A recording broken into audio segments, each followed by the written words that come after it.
सोचिए एक तरफ वो होनहार एसडीएम जो कैमरे पर कहती है कि मैं जनता के लिए पॉजिटिव चेंज लाना चाहती हूँ और दूसरी तरफ उसी एसडीएम का रीडर एक किसान से कहता है मैडम के लिए 50,000 और मेरे लिए 10,000 का इंतजाम कर लो। करौली के नादौती से सस्पेंड हुई एसडीएम काजल मीणा की वो 60,000 की घूस वाली कहानी तो आप सब जानते हैं, लेकिन ये रिश्वत दी कैसे गई? रीडर दिनेश ने कैसे यूडीसी प्रवीण को बैग थमाया और वो कौन सा व्हाट्सएप कॉल था जिसने रीडर्स ने कहा मैडम पैसे आ गए और एसडीएम ने कहा ओके।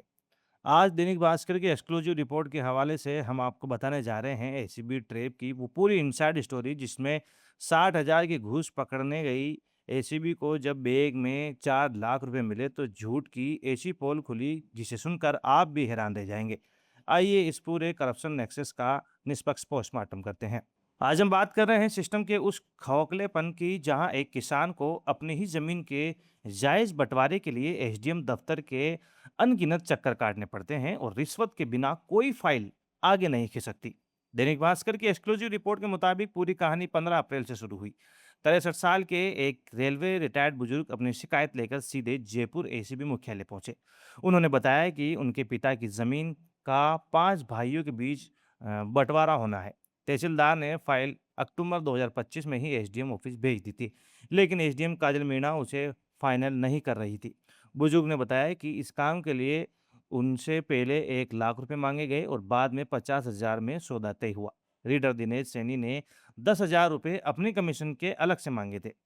अब एक निष्पक्ष न्यूज जर्नलिस्ट के तौर पर मैं आपको दैनिक भास्कर की रिपोर्ट से वो 3 बड़े खुलासे बताता हूँ कि 16 अप्रैल को उस ट्रेप वाले दिन असल में हुआ क्या था। पहला पेज, तीसरी कोशिश में दी गई घूस। 16 अप्रैल को शिकायतकर्ता 60,000 रुपए लेकर एसडीएम ऑफिस पहुंचा।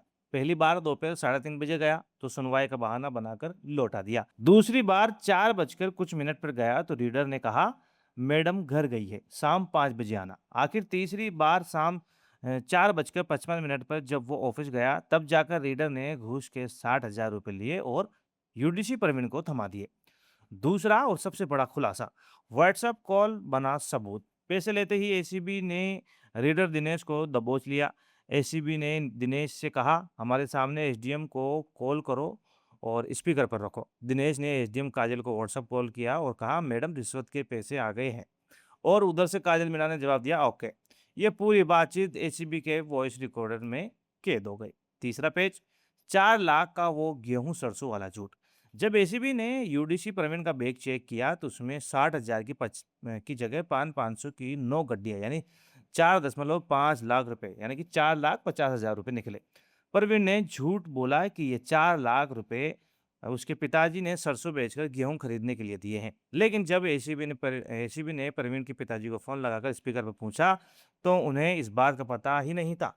एसीबी को शक है कि ये 4 लाख रुपए भी किसी और से वसूली गई रिश्वत के ही है। अब इस पूरी खबर का लब बोलो आप समझिए। भास्कर की इस रिपोर्ट से साफ दिखता है कि अफसर और बाबू कैसे मिलकर कैसे एक गैंग की तरह काम करते हैं। मैडम से मिलो, रीडर से मिलो, इस गोलमोल जवाब में आम आदमी पिस जाता है। 4 लाख का वह झूठ ये साबित करता है कि काजल मीणा और उनकी टीम के लिए ये 60,000 की रिश्वत कोई पहली घटना नहीं थी, बल्कि ये तो कलेक्शन का एक रोज का धंधा बन चुका था। फिलहाल तीनों आरोपी जेल में हैं और काजल मीणा सस्पेंड हो चुकी है। तो आप क्या सोचते हैं, जो अफसर पकड़े जाने पर इतने बेबाकी से झूठ बोलते हैं, उनके खिलाफ सिस्टम में क्या सख्त कानून बनने चाहिए, होने चाहिए? और इस खुलासे पर आपकी क्या राय है? अपनी बेबाक राय कमेंट बॉक्स में ज़रूर लिखिए। देश और प्रदेश के हर बड़े करप्शन कांड का सबसे सटीक और निष्पक्ष विश्लेषण देखने के लिए सब्सक्राइब करें हमारा चैनल। मेरा नाम है सलमान पठान। आप देख रहे थे रॉयल पत्रिका। जय हिंद।